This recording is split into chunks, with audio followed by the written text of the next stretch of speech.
sore teman-teman, kita dari kelompok 5, saya Eni, ada Mbak Indah, ada Mas Fatur Rahman, ada Mbak Puput, dan Mbak Rindi.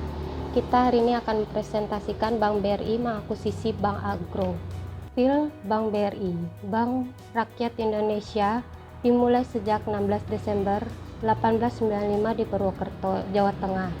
Dan pada tahun 1992 status BRI berubah menjadi perseroan terbatas dengan 100% kepemilikan BRI di tangan pemerintah Republik Indonesia, yang kemudian pada tahun 2003 BRI melakukan IPO sehingga komposisi kepemilikan saham pemerintah di BRI menjadi 56,75%, sementara sisanya sebesar 43,25% dimiliki oleh pemegang saham publik. Sehingga bank komersial tertua, BRI konsisten memberikan pelayanan kepada segmen usaha mikro, kecil, dan menengah atau UMKM, dan sehingga saat ini BRI tetap mampu menjaga komitmen tersebut di tengah kompetisi industri perbankan di Indonesia.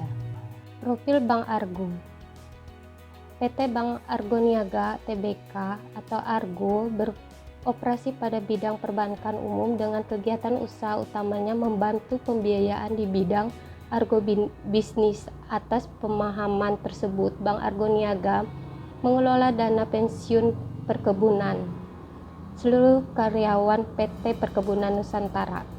Argo didirikan dengan maksud untuk menjalankan kegiatan usaha di bidang perbankan umum dalam arti yang seluas-luasnya secara profesional, serta berperan menunjang terwujudnya industri agrobisnis yang semakin bertumbuh dan berkembang dalam sistem perekonomian nasional.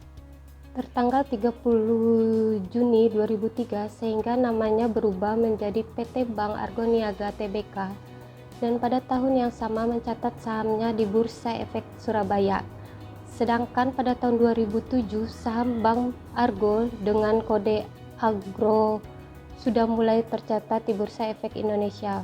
Pada tahun 2006, Bank Argo meningkatkan statusnya menjadi bank umum devisa berdasarkan surat keputusan Gubernur Bank Indonesia tertanggal 8 Mei 2006 pada tanggal 3 Maret 2011 dengan ditandatangani akta akuisisi saham PT Bank Argo. Bank BRI mengakuisisi Bank Argo. Kekuatan dalam sektor pertanian dan perkebunan menjadi salah satu faktor alasan BRI mengakuisisi Bank Argo Niaga. Selama ini BRI lebih fokus pada penyaluran kredit sektor real seperti koperasi atau usaha kecil dan menengah. BRI akan terdorong melakukan rencana ekspektasi kredit ke sektor pertanian dan perkebunan. Bukan hanya itu, Bank Argo Niaga Tbk memiliki pergerakan saham yang cukup baik dan positif. Faktor lain Bank Argo Niaga Tbk adalah bank yang dimiliki oleh PT Perkebunan Nusantara, yang secara tidak langsung dimiliki oleh pemerintah. Faktor-faktor tersebut membuat BRI melakukan akuisisi kepada Bank Argo Niaga. Pasca akuisisi diupayakan mampu menyediakan produk dan jasa perbankan kepada seluruh lapisan masyarakat, dan pembiayaan akan difokuskan pada segmen usaha kecil dan menengah atau UKM, khususnya sektor agrobisnis. Aksi koperasi yang dilakukan BRI akan menguntungkan kepada kedua belah pihak, baik BRI maupun Bank Argo. Diuntungkan karena penyaluran kredit mikronya makin terintegrasi, sementara untuk Bank Argo mereka mendapat induk yang berpengalaman dan membuat bisnis mereka lebih baik. Dengan begitu, akuisisi antara Bank BRI dan Bank Argo Niaga merupakan akuisisi horizontal integration, di mana perusahaan yang bergabung masih dalam satu industri di level operasi yang sama dan berujung untuk meningkatkan efisiensi, memperkuat kinerja operasi perusahaan. Untuk selanjutnya masih membahas tentang alasan Bank BRI mengakuisisi Bank Argo.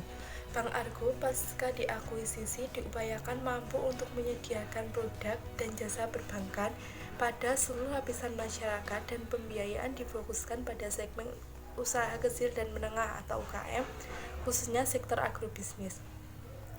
Aksi korporasi yang dilakukan oleh Bank BRI terhadap Bank Argo Niaga sama-sama memiliki keuntungan, baik dari Bank BRI maupun Bank Argo Niaga. Bank BRI mendapatkan keuntungan, yaitu penyaluran kreditnya yang terintegrasi, sedangkan untuk Bank Argo mendapatkan keuntungan, yaitu induknya semakin berpengalaman dan bisnisnya semakin menjadi lebih baik. Dengan begitu, akuisisi antara Bank BRI dengan Bank Argo merupakan akuisisi horizontal integration, di mana kedua perusahaan tersebut bergabung dalam level yang sama dan bertujuan untuk meningkatkan efisiensi, memperkuat kinerja operasi perusahaan. Untuk selanjutnya yaitu perusahaan superior yang menguasai. Terhitung tanggal 3 Maret 2011, Bank BRI secara resmi menjadi pemegang saham dari Bank Argo Niaga Tbk. Bank BRI melihat potensi pertumbuhan agrobisnisnya yang di Indonesia semakin menjadi lebih besar. Strategi pertumbuhan non-organiknya pun dengan mengakuisisi Bank Argo menjadi langkah awal yang tepat. Bank BRI mengambil alih saham Bank Argo Niaga sebanyak 3.239.023 rupiah. 23 lembar sahamnya, maksudnya begitu, atau setara dengan 88,65% dari saham yang dimiliki oleh Dapenbum atau dana pensiun perkebunan. Dapenbum memiliki 6,75% dan sisanya dimiliki oleh publik. Saham Bank Argo dijual dengan 109 per lembarnya, atau nilai akuisisinya yaitu sebesar 330,3 miliar. Dengan begitu, dapat disimpulkan bahwa perusahaan superior yang menguasai adalah Bank BRI. Selanjutnya yaitu kinerja keuangan PT Bank BRI Tbk sebelum dan sesudah akuisisi. 1. Non-performing loan atau NPL.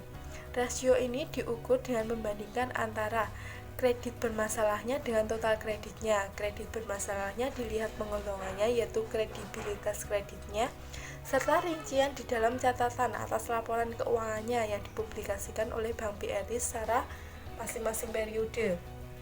Rincian kredit non-performing loan-nya, kolektibilitas kurang lancar, diragukan dan macet, berdasarkan hasil penelaah manajemen terhadap prospek usahanya, kondisi keuangan, dan kemampuan untuk membayar masing-masing debitur, serta mempertimbangkan ketentuan Bank Indonesia tentang penggolongan kualitas aktiva produktifnya. Untuk yang selanjutnya yaitu perhitungan analisis sebelum dan sesudah akuisisi untuk rasio NPL-nya atau non-performing loan di tahun 2008 sampai 2013. Untuk contohnya, di tahun 2008 kredit bermasalahnya 4.443.720, total kreditnya 160.108.683. Untuk NPL-nya 2,78%. Di tahun 2009 kredit bermasalahnya 7.231.660. Total kreditnya 205.522.394. NPL-nya 3,52%. Di tahun 2010 total kredit bermasalahnya 6.865.709. Total kreditnya 240.960.238. Untuk NPL-nya sekitar 2,78%. Sama seperti di tahun 2008 ya untuk NPL-nya di tahun 2010. Di tahun 2011, kredit bermasalahnya 6.586.960, total kreditnya 285.406.257, NPL-nya 2,3%. Di tahun 2012, kredit bermasalahnya 6.596.470, total kreditnya 350.758.262, untuk NPL-nya sekitar 1,8%. Untuk di tahun 2013, kredit bermasalahnya 6.735.938, total kreditnya 434.316.466, NPL-nya sekitar 1,55%. Dari data di tahun 2008, 2009, 2010, 2011, 2012, dan 2013, yang tertinggi adalah di tahun 2009, yaitu kredit bermasalahnya sekitar 7.231.660, total kreditnya 205.522.394, dan NPL-nya non-performing loan-nya sekitar 3,52%. Untuk yang selanjutnya, yaitu mengenai keterangan dari tabel tersebut, akan disampaikan oleh Saudara Fatur Rahman. Terima kasih untuk Mbak Indah. Untuk selanjutnya, slide yang ke-10, yaitu NPL mencerminkan resiko kredit. Semakin tinggi NPL, semakin besar pula resiko kredit yang ditanggung oleh pihak bank. Perbankan harus menyediakan pencadangan yang lebih besar, sehingga pada akhirnya modal bank ikut terkikis. Padahal besarnya modal sangat mempengaruhi besarnya ekspansi kredit. Besarnya NPL menjadi salah satu penyebab sulitnya perbankan dalam menyalurkan kredit. Menjelaskan tentang kesehatan bank melalui tingkat kelancaran kredit yang diberikan kepada debitur.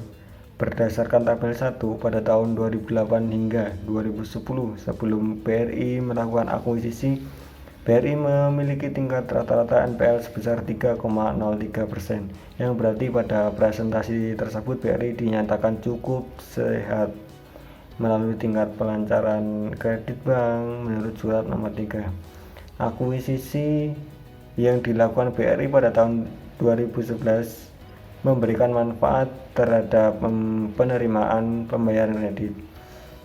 Dibuktikan dengan presentasi NPL tahun 2011 hingga 2013 mengalami penurunan. Pada tahun 2011 hingga 2013, presentasi rata-rata NPL turun ke angka 1,88%, dengan penurunan sebesar 1,15%. Rata-rata presentasi NPL sebesar 1,88% tersebut menunjukkan bahwa dari semua total kredit yang diberikan oleh pihak BRI hanya 1,88% yang merupakan kredit bermasalah. Penurunan pada tahun tersebut dinyatakan sehat menurut nomor 3 surat tersebut. Akuisisi berdampak pada kinerja bank, yaitu memberikan kemajuan dalam hal penanganan kredit. Yang kedua yaitu loan to deposit ratio. Yang pertama tadi adalah NPL, yang kedua sekarang LDR, yaitu analisis dengan rasio ini bertujuan untuk mengukur kemampuan bank dalam memenuhi kewajiban jangka pendeknya, yang dihitung dengan membandingkan antara total kredit yang diberikan oleh total dana pihak ketiga yang dapat dihimpun oleh bank tersebut. Rasio ini menggambarkan kemampuan bank membayar kembali penarikan yang dilakukan nasabah deposan dengan mengandalkan kredit yang diberikan sebagai sumber likuiditasnya, sehingga tinggi rasio ini semakin rendah kemampuan likuiditas bank. Perhitungan analisis sebelum dan sesudah akuisisi untuk rasio LDR sebagai berikut. Nah, ini ada kenaikan dari 2008 sampai 2013 dengan presentase sebagai berikut. Untuk slide berikutnya yaitu perhitungan antara beban operasional terhadap pendapatan operasional atau biasa disebut dengan BOPO. Jadi, rasio ini digunakan untuk mengukur tingkat efisiensi dan kemampuan bank dalam melakukan kegiatan operasinya. Rasio BOPO ini diperoleh dengan cara membagi antara beban operasional dengan pendapatan operasional. Sehingga semakin rendah rasio ini menunjukkan bahwa semakin efisien dalam menggunakan beban operasional. Kemudian, perhitungan analisis sebelum dan sesudah akuisisi untuk rasio BOPO pada tahun 2008 diperoleh 72,75%, kemudian tahun 2009 diperoleh 77,82%, pada tahun 2010 diperoleh 71,28%, kemudian tahun 2011 diperoleh 67,40%, pada tahun 2012 diperoleh 60,89%, pada tahun 2013 diperoleh 61,40%. Untuk slide berikutnya yaitu berdasarkan pada tabel 3 tahun 2008 hingga tahun 2010, sebelum melakukan akuisisi, rata-rata untuk rasio sebesar 73,95%. Persentase tersebut dinyatakan efisien menurut Peraturan Bank Indonesia. Jadi rata-rata rasio tersebut menggambarkan bahwa 73,90% dari pendapatan operasionalnya merupakan beban operasionalnya. Jadi semakin tinggi rasio ini, maka pendapatan operasionalnya semakin kecil dan beban operasionalnya meningkat. Kemudian, BRI dapat melakukan efisiensi pada beban operasionalnya pada tahun 2011 hingga tahun 2013 setelah melakukan akuisisi.